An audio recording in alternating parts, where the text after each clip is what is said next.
Hello GST hero friends, welcome back to your favourite GST channel, जहां हम बात करते हैं जीएसटी के सभी अपडेट्स और कॉन्सेप्ट्स की। तो आज बात इस महीने के सबसे ट्रेंडिंग टॉपिक की। जी हां दोस्तों, जीएसटी एमनेस्टी स्कीम की, जिसमें से amnesty towards revocation of cancellation of registration और amnesty towards deemed withdrawal of assessment order की बात हमने पिछले वीडियो में की थी। और आज हम बात करेंगे amnesty scheme for non filers of GST returns, जहां सीबीआईसी ने जारी किए हुए नोटिफिकेशन थ्रू जीएसटीआर 4, जीएसटीआर 9 और जीएसटीआर 10 के लिए जो एमनेस्टी अवेलेबल है उस पर बात करेंगे। बस आगे बढ़ने से पहले आपका favourite GST hero YouTube channel subscribe कीजिए और वीडियो पसंद आया तो अपने टैक्स पेयर और टैक्स प्रोफेशनल दोस्तों को भी शेयर कीजिए। तो सबसे पहले देखते हैं जीएसटीआर 4 के लिए किस तरीके की एमनेस्टी अवेलेबल है दोस्तों। बस पहले शॉर्ट में जान लेते हैं आखिर जीएसटीआर फाइल कौन कर सकता है दोस्तों। तो दोस्तों एक्चुअली जीएसटीआर 4 को composite scheme dealer annually file करते हैं, जो कि पहले क्वार्टरली फाइल करते थे, लेकिन फाइनेंशियल ईयर 2019-20 से ये रिटर्न एनुअल बन गया और क्वार्टरली रिटर्न की जगह CMP 08 फॉर्म ने ले ली। तो एमनेस्टी जानने से पहले ये जानना जरूरी है कि जीएसटीआर 4 के लेट फाइलिंग पर एग्जिस्टिंग लेट फीस क्या है। तो अकॉर्डिंग टू लेटेस्ट अपडेट्स, जहां टैक्स लायबिलिटी 0 या नील होती है वहां लेट फीस मैक्सिमम 500 रुपीज तक होती है, और अदर केस में मतलब जहां टैक्स लायबिलिटी होती है वहां per day 50 rupees late fee और maximum 2000 rupees late fees applicable होती है। तो इसी लेट फी में एमनेस्टी स्कीम के तहत रिडक्शन देखने को मिला है दोस्तों। तो जान लेते हैं आखिर जीएसटीआर 4 नॉन फाइलर्स को किस प्रकार की एमनेस्टी स्कीम अवेलेबल है दोस्तों। तो सबसे पहले जान लेते हैं कि कितना पीरियड इस स्कीम ने कवर किया है। तो जैसे कि हम जानते हैं पहले ये क्वार्टरली रिटर्न था, इसलिए गवर्नमेंट ने इसे तभी से कवर किया है,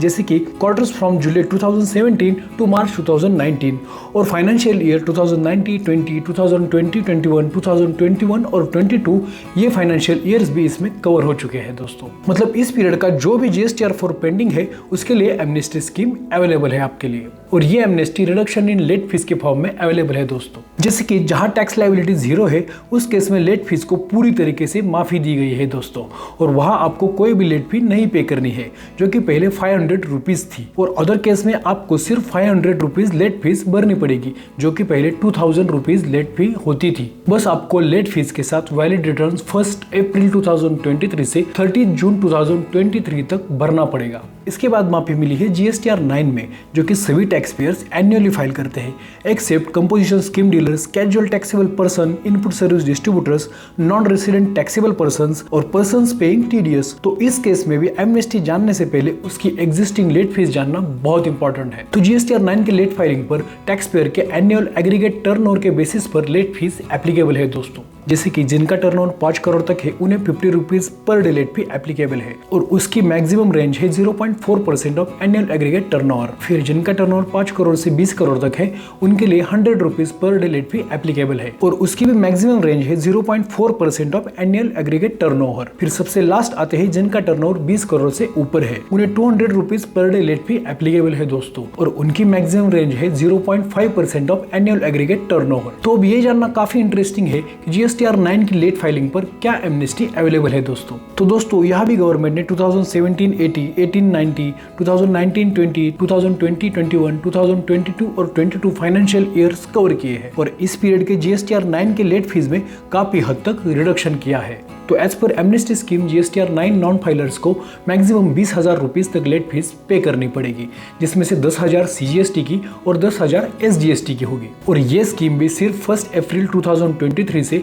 30 जून 2023 तक ही अवेलेबल है दोस्तों। तो बस इस चीज का ध्यान रखना थोड़ा इंपॉर्टेंट है। फिर इस लिस्ट में सबसे लास्ट नंबर आता है जीएसटीआर 10 का, जो कि किसी भी रजिस्टर्ड टैक्स पेयर का फाइनल रिटर्न होता है, मतलब जिन्होंने रजिस्ट्रेशन कैंसिलेशन के लिए सरेंडर किया है या फिर जिनका रजिस्ट्रेशन गवर्नमेंट ने खुद से कैंसिल किया है, उन्हें जीएसटीआर 10 कैंसिलेशन ऑर्डर रिसीव होने के बाद 3 महीने के अंदर फाइल करना मैंडेटरी है दोस्तों। बट अगर आप इसमें भी लेट करते हो तो आपको इंटरेस्ट और लेट फीस पे करनी पड़ती है। बट एमनेस्टी स्कीम ने इन टैक्स पेयर को भी एमनेस्टी डिक्लेयर की है, वो भी पूरे एंटायर पीरियड के लिए। उन्हें बस 1000 रुपीज लेट फी पे करनी पड़ेगी, जिसमें से 500 CGST की और 500 SGST की रहेगी। बस ये रिटर्न भी आपको एज यूजुअल 1 अप्रैल 2023 से 30 जून 2023 तक भरना पड़ेगा दोस्तों। तो दोस्तों ये थी जीएसटी नॉन फाइलर्स के लिए अवेलेबल एमनेस्टी स्कीम। पर दोस्तों जैसे कि पिछले वीडियो में हमने बताया था, आपको इन सब झंझट में गिरने की जरा भी जरूरत नहीं है।